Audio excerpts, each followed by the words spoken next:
Welcome into Boxing Scene Today at the ProBox TV studios. Well, tragedy has struck not just the Japan boxing scene, but the boxing world in general. The Japan Boxing Council looking for answers after two fighters died after competing on the same card. An absolute tragedy. The question, of course, is how we deal with it moving forward. Jimmy Smith in studio alongside Paulie Malignaggi, of course, Chris Algieri joining us via Zoom. Gentlemen, we know the story. Friday, August 8th, it was Shigetoshi. Kotari died on Saturday, August 9th. Hiromasa Urakawa passed away as well, both of them after brain bleeds from a fight that occurred August 2nd. The Japan Boxing Commission, of course, under a lot of pressure to do something about it. One of the things they talked about in the press conference was dealing with weight-cutting issues. How hydrated were the fighters? How vicious were the fights? You have to shorten the number of rounds. The problem is one fighter died after an 8-round fight. Didn't go the typical 10 or 12 rounds we see in championship fights.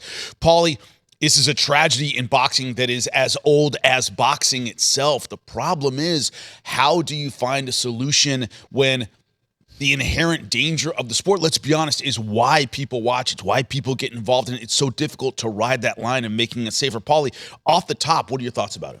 Yeah, I mean, you go through a range of emotions. It's a bit confusing, I think having been in this business and having been involved with the sport for, over a quarter century, one thing I've noticed, and I definitely like to defer to the champ Chris because he does a lot of more studying than me on things like this. But one of the things that you really discuss and think about is, everybody's body. Everybody takes it a little bit differently.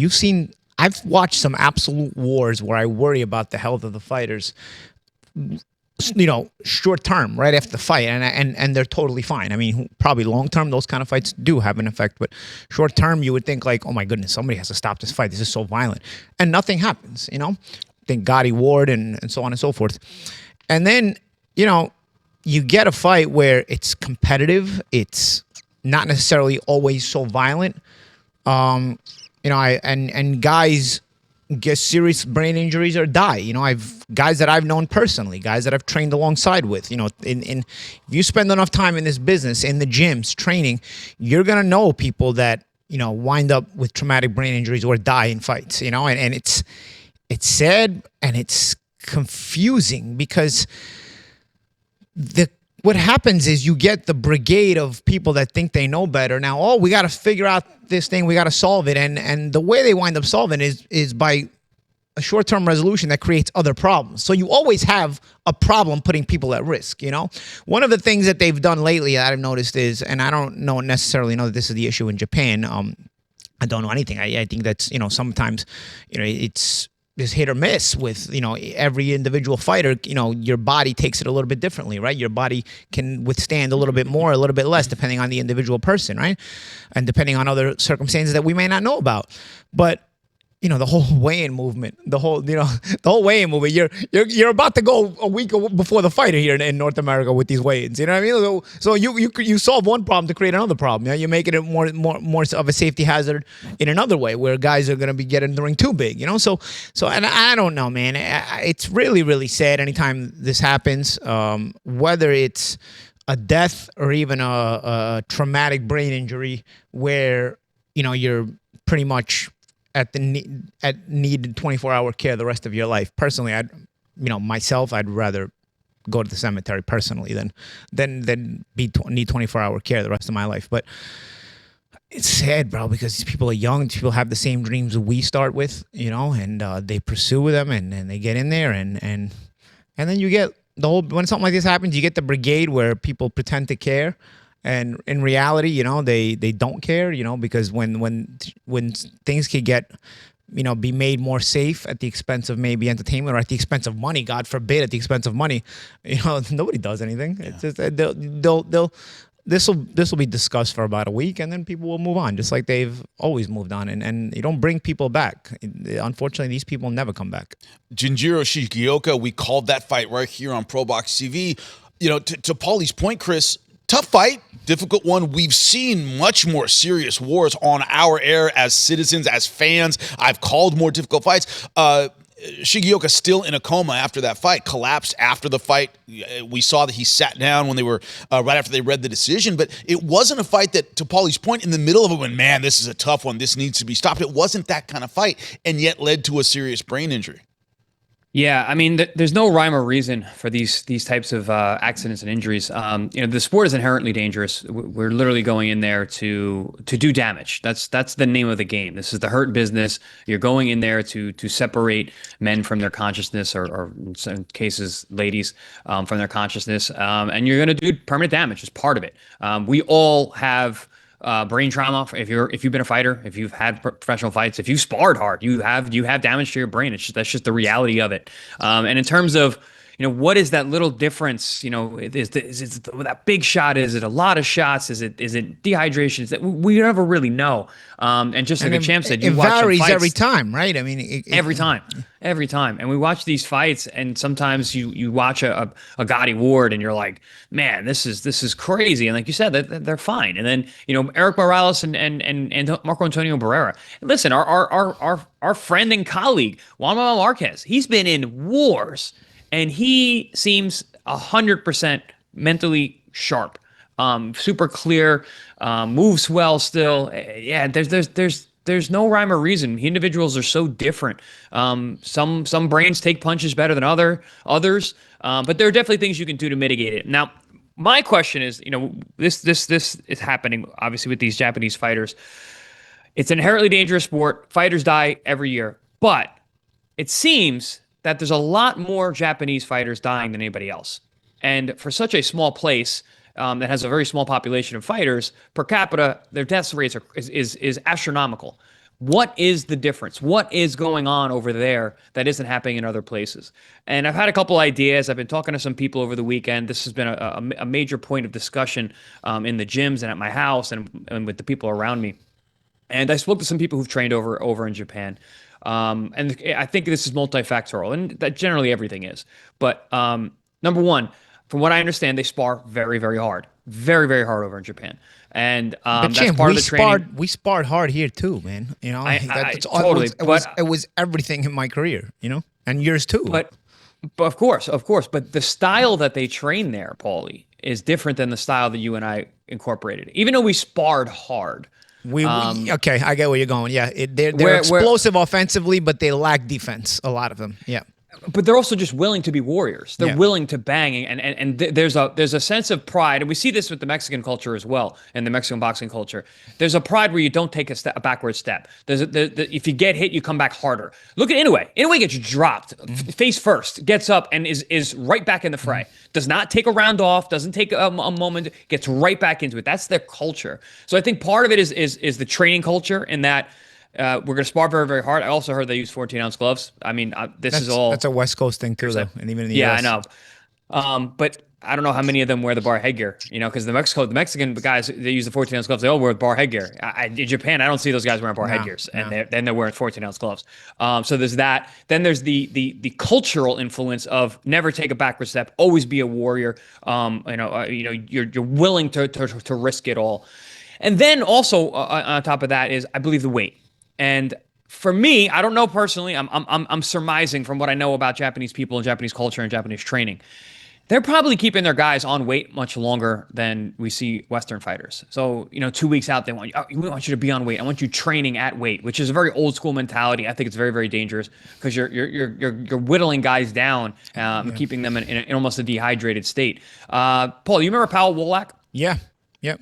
Yes. So I used to spar with him in Gleason's. Me too. And he was a Polish fighter, very, very popular, very, very tough, very, very rugged. Former wrestler. Cut a lot of weight. Yeah, very, very physical. Cut a lot of weight. And that's another thing. Wrestling culture, you learn how to cut weight. A lot of guys who come from wrestling to boxing utilize the same kind of weight making techniques.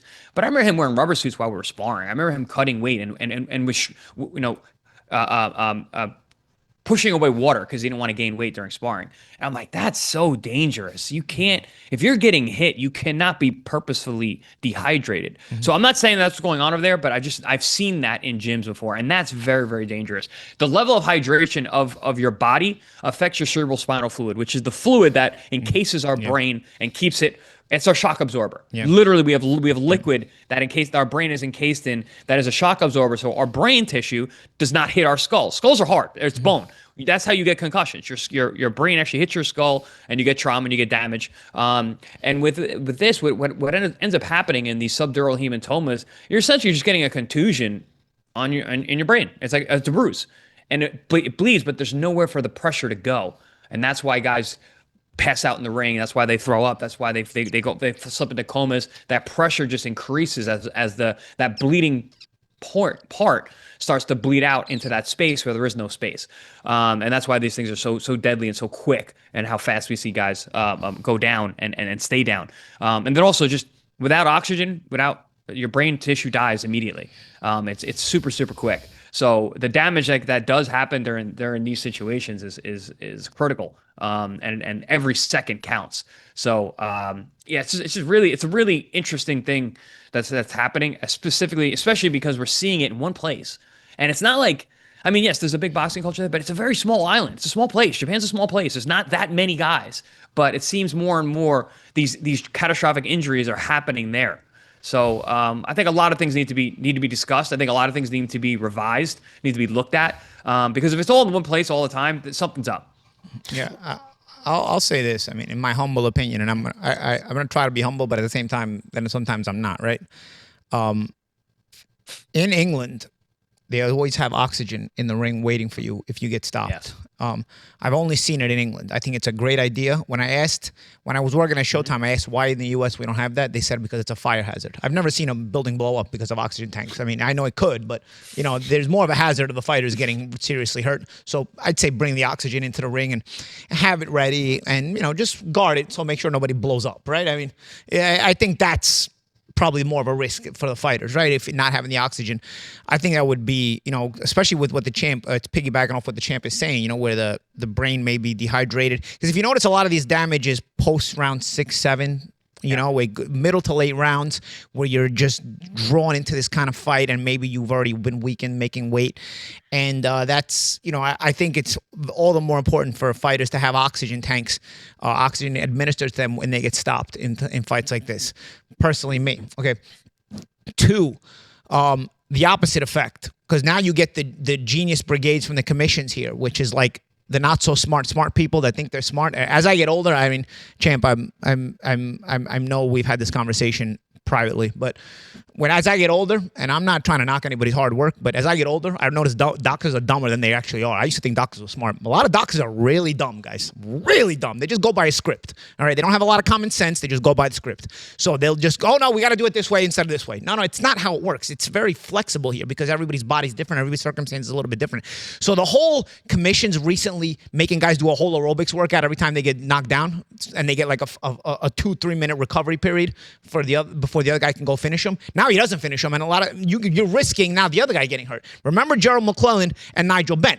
If the referee doesn't waste so much time, that fight's over in the first round and nobody gets damaged. Instead, the referee wasted time. He didn't do the aerobics workout like they do today in a lot of commissions, where they make guys start walking around all over the ring and maybe do a couple of jumping jacks, maybe a couple of somersaults, and by the time they're done and decide that they're ready to fight, the guy who was about to get the knockout had lost all his chances to get the knockout, and now we're drawn back into a war.